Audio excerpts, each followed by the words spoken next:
What's going on, Packers fans? Bass here. So today I'm going to be looking at 3 defensive players the Packers should be looking into to draft in the first round in this year's draft. Before we get into the video, if you aren't subscribed already, I'd mean a lot if you went down and clicked subscribe, and also like the video if you're enjoying my content. Alright, so the 3 guys I have today are based on the Packers staying at 29. Now, obviously, they could trade up, they could trade back, but this is going to be based on the spot they're at right now, which is 29. So guys like Patrick Surtain, Micah Parsons, and even J.C. Horn at this point are kind of off the board for this video. So currently the Packers obviously have a big need at cornerback. They did bring back Kevin King, but he's on a 1-year deal.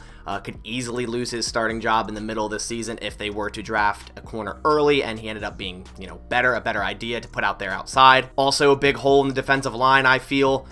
They did just bring back Tyler Lancaster, but other than that, they really just have Kenny Clark, Kingsley Keke, and a couple other low-tier guys. I definitely see them potentially drafting a defensive lineman early. And then also there is somewhat of a need at linebacker with Chris Barnes and Kamal Martin both being 22 years old. Very little experience, both enduring injuries last year. You look at a couple linebackers early on, and if they fall to you and you like what you see, they might pull the trigger on a linebacker as well. So I know I said this is 3 players, but the first one's going to be part A and part B, and that is in the cornerback position. So first I have Greg Newsom II. He's a corner out of Northwestern, 6'1", 192, and he scored a 9.51 on the RAS. The RAS is a relative athletic score. It's basically a metric to take everything from their pro day / combine and give it a grade. So 9.51 is really good. That's the 86th out of 1,722 cornerbacks dating from 1987 to 2021. He had a wonderful 40-yard time at a 4.38. He had a whopping 40-inch vertical, which is great.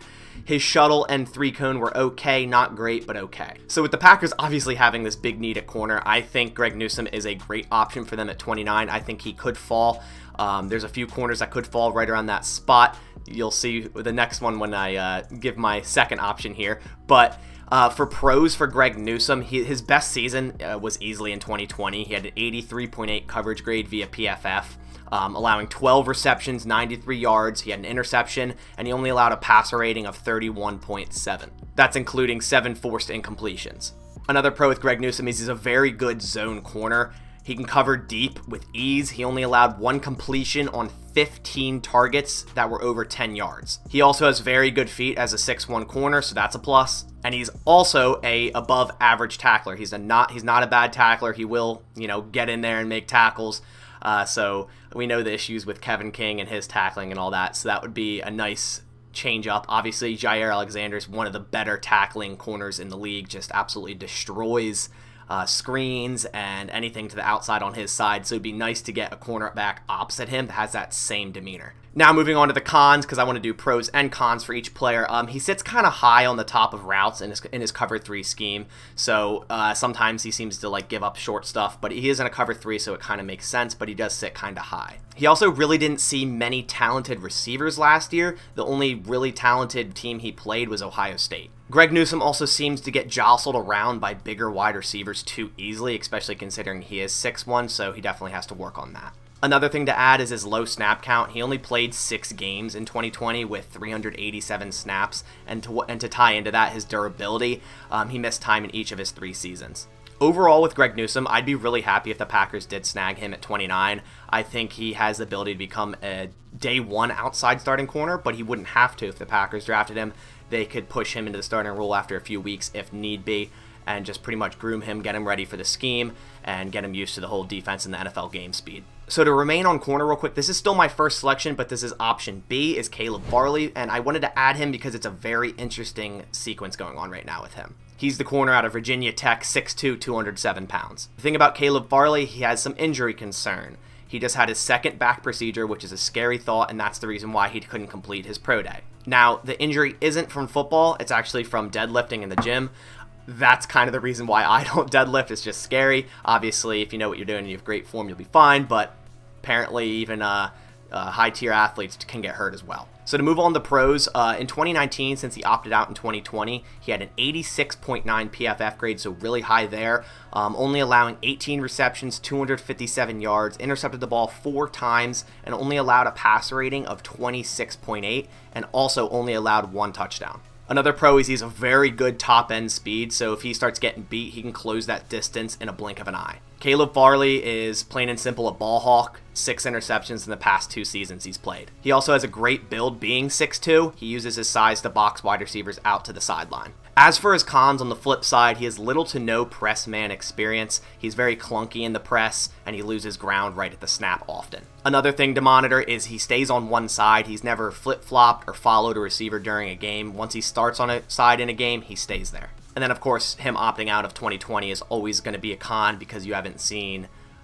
tape of him in a while, and also to add on with that back issue right now. And he's also kind of below average in tackling, so kind of on that flip from Greg Newsom, not as good as tackler as Greg Newsom at all. All right, so now that we're done with cornerback, we're going to move to the interior defensive line here with my second player, which is Christian Barmore. I drafted him in my last 2 mock drafts. I really love this player. He's a 6'5", 310 defensive lineman out of Alabama and can play the 3-tech role really well. He would fit perfectly in the Packers 3-4 scheme right next to Kenny Clark at that 3-tech spot. He had an amazing 2020 season with a 90.0 PFF rating with 8 sacks, 4 hits, 27 hurries, and 4 batted passes. He was also great in 2019 as well with an 87.8 PFF rating, 3 sacks, 6 hits, 17 hurries, and 1 batted pass. As for Christian Barmore's pros, he has great flexibility. He usually wins when he gets on the side of a lineman. He'll instantly win. He's a great option for an interior pass rusher to go get the quarterback. He had a 91.5 pass rush grade on PFF. Christian Barmore uses his hands really well to get around offensive linemen and completely disrupt plays.